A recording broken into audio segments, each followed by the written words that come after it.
안녕하세요.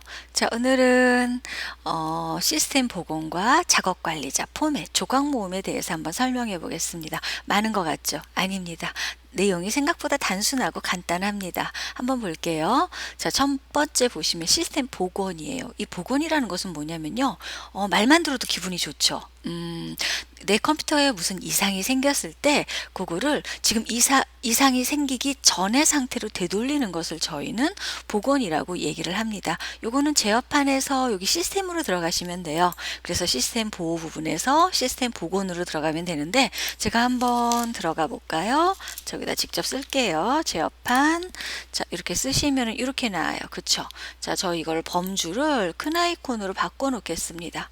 자, 그래서 보시면 화면이 이렇게 나와 있죠. 자, 여기서 한번 볼게요. 이 상태에서 시스템이 여기 있죠?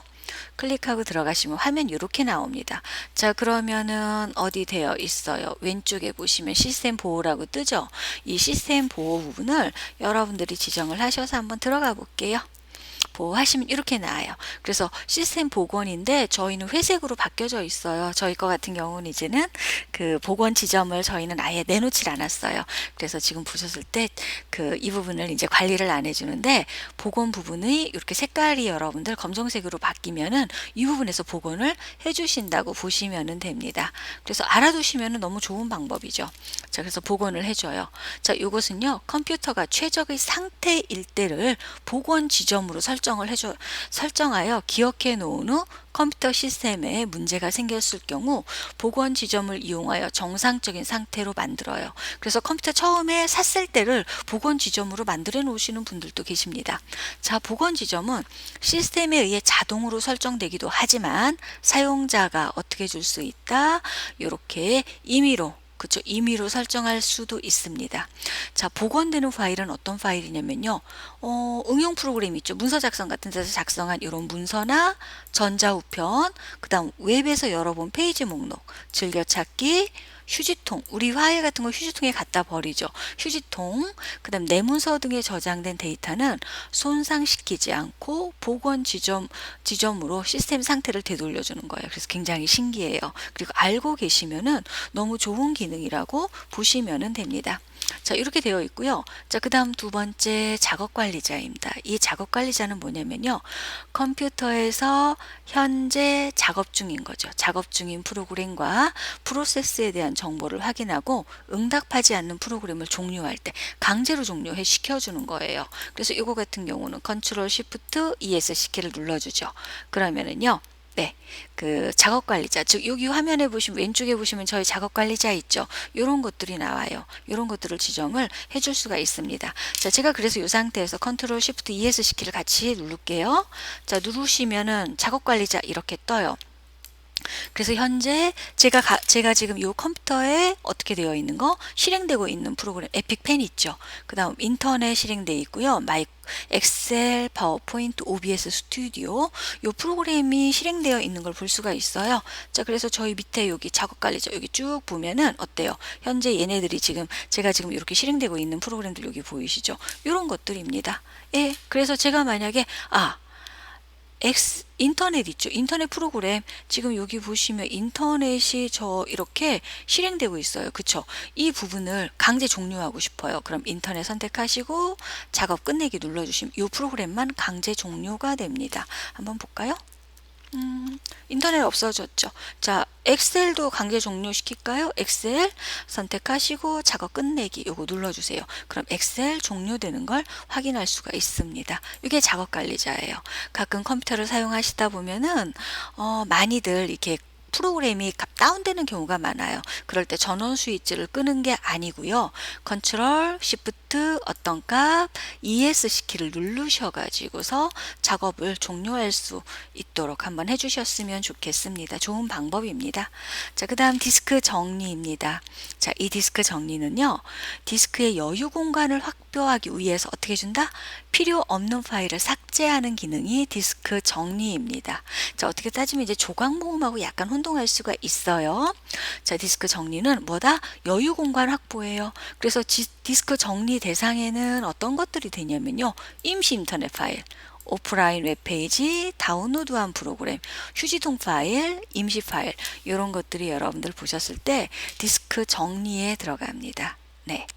이런 것들을 디스크 정리해서 여러분들 해주실 수가 있습니다. 이 디스크 정리 같은 경우도 마찬가지로 어디로 들어가요? 제어판 한번 들어가 볼게요. 제어판 들어오셔서 한번 보겠습니다. 이 상태에선 여러분들 그 시스템으로 들어가시는 게 아니고 제어판에 큰 아이콘으로 바꾸시면 관리 도구 있어요. 저희 관리 도구 한번 들어와 볼게요. 자, 관리 도구 하시면 이렇게 들어와요. 그러면은 여기 볼게요. 디스크 정리 있죠. 여기 있어요. 그 다음 디스크 조각 모음 있죠. 여기 이런 것들이 바로 시스템 관리에 있습니다. 다른 것들도 보세요. 레지스트리 편집기도 있고요. 복구 드라이브도 있고 시스템 정보, 모니터 성능, 인쇄 관리 이런 것들이 다 어디에 들어가 있어요? 이 관리에 있습니다. 이런 기회에 한 번씩 눈으로 쭉 훑어보셔도 예, 괜찮습니다. 자, 그래서 이렇게 디스크 정리에 여러분들 정리 대상에 어떤 파일들이 있는지는 그냥 살짝 알아보고 들어가시는 것도 좋은 것 같습니다. 자, 그 다음 거 볼게요. 네, 시스템 복원이에요. 아까 좀 전에 이제 보셨죠? 자, 한번 보겠습니다. 아, 요거 이제 디스크 포맷이에요. 자, 포맷 같은 경우는 뭐냐면요. 그 우리가 요즘은 이런 일이 없어요. 제가 처음에 컴퓨터를 배울 때만 해도 디스켓을 사가지고서 어떻게 했냐면요. 그 사용하기 위해서 포맷이라는 작업을 해요. 예, 포맷이라는 작업을 하는데 이거는 디스크를 초기화 시켜주는 거예요. 그래서 처음 산 디스켓도 포맷을 하고요. 사용하고 있던 디스켓도 포맷을 해요. 그럼 어떻게 된다? 데이터가 삭제가 됩니다. 예. 근데 처음 산 디스켓은 왜 포맷을 해주냐면요. 우리가 쓸 수 있는 형태로 만들어주는 기능입니다. 여기에서 여러분들 이제 옛날 거 설명을 하자면요. 자, 제가 한번 설명 한번 드려볼게요. 우리 처음 산 디스켓은 아예 아무것도 없어요. 그래서 이 디스켓에 트랙이라는 것을 만듭니다. 이 트랙은 여러분들 아시죠? 어떤 거냐면요. 이렇게 생긴 거 있어요. 이렇게 동그랗게 우리 운동장 이렇게 트랙을 생각하시면 돼요. 요게 트랙이에요. 여기서 데이터가 써지는 공간이고요. 그 다음에 섹터를 만들어요. 이 섹터는 이렇게 트랙을 내가 원하는 공간으로 이런 식으로 만들어준 거를 여러분들 섹터라고 얘기를 합니다. 자, 이렇게 만들어졌어요. 그 다음에 이제 여러분들이 해야 될 게 뭐냐면요. 이제는 여 안에다가 이제 파일이 저장이 되는 거예요. 그래서 여러분들이 파일을 이 공간에 이렇게 저장이 돼요. 예, 이런 식으로 저장이 됩니다. 그런데 이렇게 저장이 될 때 여러분들 그 원하는 파일이 이렇게 저장이 하나의 공간에 들어가기도 하고요. 이제 이 디스켓에서 파일을 읽고 쓰고 지우다 보면은 이런 파일들이 여기에도 저장이 되고 여기에도 이렇게 분리돼서 저장할 때도 생각보다 많습니다. 그래서 트랙과 섹터를 만들어주고 이 섹터라는 공간에 하나의 파일들이 이렇게 공간이 나뉘어져 가지고서 저장이 되는 거예요. 예, 제가 많이 그리지는 않았어요. 자, 그래서 이렇게 디스크 포맷을 하게 되면은 첫 번째 용량, 디스크의 용량이 표시가 돼요. 우리 D 드라이브 거 먼저 한번 보여드릴게요. 자, 얘를요. 자, D 드라이브인데 얘 같은 경우는 지금 465GB고요. 파일 시스템이 NTFS 값으로 지정되어 있습니다. 할당 용량이 4096바이트고요. 그쵸? 그래서 용량이 표시가 돼요. 그 다음 뭐가 표시가 돼요? 파일 시스템이 표시가 되고요. 보세요. 뭐가 표시가 됐어요? 할당 단위 크기가 4096. 하드디스크다 보니까 용량이 크죠. 그리고 볼륨 레이블 뭐죠? 이름이에요. 이름. 즉 요거는 요 밑에 쪽에 있는 요 파일 한번 볼게요. 요거 같은 경우는 지금 USB 드라이브인데 용량 확실히 적죠. 8GB 짜리였어요. FAT 파일 시스템이 FAT 형식으로 잡혀져 있고요. 얘는 단위수가 16KB예요. 그리고 볼륨 레이블 여기 설명하다가 볼륨 레이블 이 부분이 있었죠. 이 부분에다가 요 이름을 써주는 부분입니다. 그 다음 포맷 옵션, 빠른 포맷 옵션 이렇게 지정해 줄 수가 있어요. 네, 그래서 디스크 포맷에는 용량이 나오고요. 파일 시스템, 할당 단위 크기, 볼륨 레이블, 포맷 크기입니다. 이런 식으로 여러분들이 포맷을 했을 때 나와주는 부분들입니다. 그래서 이거는 알고 가셔야만 됩니다. 외워 놓으세요. 어떤 것들을 할 수가 있는지. 자, 그 다음에 이 상태에서 여러분들 약간 이제 이거는 노파심에서 설명을 해드리는 건데, 자, 보시면 화일 형식이 NTFS와 FAT 방식으로 잡혀져 있어요. 이 NTFS 방식은 나중에 이제 뒤에 쪽에서 나오는데, 훨씬 더 화일 용량이 고효율적으로 써줄 수 있는 거예요. 예. 그런데 이제 이 부분에서 설명하기는 그렇고요. 제가 다른 거를 한번 예를 한번 들어보겠습니다. 즉 어떤 거냐면요. 지금 제 거 USB 드라이브를 한번 볼게요. 속성에 들어가시면은, 자, 보세요 한번.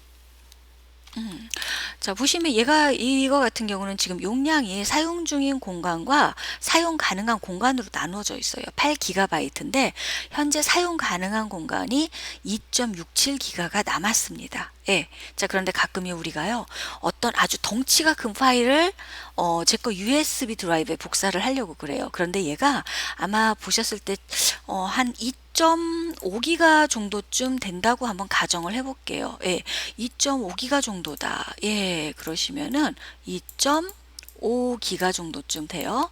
자, 그러면요, 어떻죠? 아이고, 잘 안 써져요. 남은 공간은 2.67이죠. 그럼 우리가 생각을 했을 때 분명히 2.5기가이기 때문에 남은 공간 2.6기가 요 안에 들어갈 수가 있습니다. 그런데 이게 너무 큰 용량을 USB에 복사를 하다 보면 얘네들이 이 용량을 못 받아들여요. 왜냐하면 이 파일 시스템이 FAT32 형식이기 때문에 그런 경우가 생깁니다. 자, 그래서 여러분들이 만약에 이런 파일들을 공간이 많이 남아있음에도 불구하고 내 거 USB에 파일 복사를 못해요. 그럴 땐 여러분들이 포맷 형식을 어떻게 잡으시면 되냐면요. 이렇게 잡으세요. 지금 제 거 같은 경우 FAT32로 잡혀 있죠. 이거를 NTFS로 잡으세요. 그리고 이 상태에서 포맷 시작을 시키십시오. 그러면은 솔직히 말해서 내가 사용할 수 있는 용량 7.45기가보다는 적게 써주는 거예요. 왜냐하면 밀집도가 커지기 때문에. 그런데 이렇게 해 놓고서 복사를 하게 되면은 그 파일이 USB에 들어갈 겁니다. 그래서 이런 것 때문에 고생하시는 분들을 제가 여러 번 봤습니다. 그래서 알고 가십시오. 자, 그래서 포맷하는 형식들 꼭 알아두셨으면 좋겠고요. 조각 모음이에요. 자, 이 조각 모음은 어떤 것들을 얘기를 해주는 거냐면요. 아이고, 제가 지웠네요. 이거 나올까요? 안 나오네요. 아이고, 슬퍼라. 자, 자, 제가 지웠어요. 이 조각 모음은 아까 제가 설명을 드렸죠. 어떤 부분이었냐면요. 자, 파일은 어떻다? 이렇게 트랙으로 이런 식으로 나누어지고요. 이 트랙이 뭘로 나누어져요? 이렇게 섹터로 나누어집니다. 자, 그러면요. 이렇게 섹터로 나누어졌을 때 파일들이 어떻게 들어간다고요? 절대로 내가 원하는 파일들이 이 공간에 들어갈 때, 예, 똑같은 공간에 이렇게 차지하고 들어가지 않아요. 어떤 파일은 여기에도 들어가고 여기에도 들어가요. 또 어떤 파일은 요렇게도 들어가고 요렇게도 들어가고 나누어서 들어갑니다. 이렇게 나누어서 들어갈 경우에는 어떻게 될까요? 이 파일들을 불러올 때 어떻게 해요? 빨간 것끼리 불러오려면 시간이 걸려요. 파란 것도 모아서 불러오기 때문에 시간이 걸려요. 그래서 이렇게 나누어진 파일들을 저희는 뭐라고 하냐면요. 단편화라고 그래요. 그래서 이 단편화 같은 경우는 한번 보세요. 단편화는 하나의 파일이 여기저기 어떻게 되어 있다? 분산되어, 여기 보세요. 분산되어 있죠? 이렇게 분산되어 있는 걸 단편화라고 한다. 그래서 디스크 조각 모음이다? 뭔만 생각하시면 됩니다. 단편화만 생각하시면 됩니다. 이렇게 단편화로 인해 여기저기 분산되어 저장된 파일들을 연속된 공간으로 최적화시켜서 디스크의 접근 속도, 즉 파일을 불러오는 그 속도를 향상시켜주는 기능입니다. 디스크 분석 결과 디스크 조각 모음이 몇 퍼센트? 10%를 넘으면 조각 모음 해주시는 게 좋아요. 그래서 디스크 조각 모음 최적화라고도 얘기를 합니다. 예. 그래서 디스크 조각 모음에 드라이브 조각 모음 최적화를 수행하는 동안 다른 작업을 할 수는 있어요. 다른 작업할 수 있어요. 그렇지만은 그 조각 모음 하는 동안에는요, 효율성을 위해서 애지간하면은 조금 기다려 주시는 것이 좋습니다. 자, 그런데 조각 모음 할 수 없는 거 어떤 것들이 있냐면요, 윈도우가 지원하지 않는 압축된 프로그램, CD-롬 안 쓰죠. 예, 요즘 안 써요. 저는 썼어요. 저는 다 써봤어요. 지금 세월이 느껴지네요. 나이가 느껴지고 네트워크 드라이브 네트워크죠. 초강 모음 못해요. 이런 것들은 꼭 알고 가세요. 자, 뭐요? 압축된 드라이브, C드럼, 네트워크 드라이브는 조각 모음을 수행할 수 없습니다. 자, 그래서 저랑 같이 문제 한번 풀어볼게요. 자, 이 상태에서요. 한번 볼게요. 1번 윈도우주의 시스템 복원 기능에 대한 설명으로 옳지 않은 거 저보다 먼저 풀어보셨죠? 답만 체크해 드릴게요. 4번이에요. 윈도우즈 업데이트에 의해 변경사항은 복원되지 않는다라고 되어 있죠. 자, 변경사항, 예, 윈도우즈 업데이트에 대한 것은 변경되지 않습니다. 2번 윈도우즈에서 디스크 정리를 수행할 때 정리 대상 파일에 포함되지 않는 거 보셨죠? 네. 자, 폰트 파일 이런 거는 아니에요. 3번이요. 하드디스크를 포맷하기 위한 포맷 창에서 설정 가능한 항목으로 옳지 않은 거입니다. 몇 번일까요? 파티션 제거예요. 이 파티션 제거는요, 그 디스크 관리에서 해주는 겁니다. 포맷에서 파티션 제거 없던 거 여러분들 알죠? 볼륨 레이블, 파일 시스템, 빠른 포맷 형식 지정해 줄 수 있었고, 용량 봤었죠. 4번 볼게요. 자, 디스크에서 저장된 파일의 위치를 재정렬하는 단편화 제거 과정 뭐 있어요? 읽어볼 필요도 없죠. 네. 자, 디스크 포맷에 관한 설명으로 적절하지 않은 거요. 뭘까요? 2번이에요. 예, 포맷 요소 중 파일 시스템은 문자 파일, 영상 파일, 데이터 파일 등을 관리하기 위한 거다. 이 부분은 뭘까요? 포맷된 디스크는요, 시스템 영역과 데이터 영역으로만 구성되어 있습니다. 이렇게 영상 파일, 문자 파일 이런 식으로 나누어지지 않습니다. 자, 저는 다음 시간에 뵙겠습니다.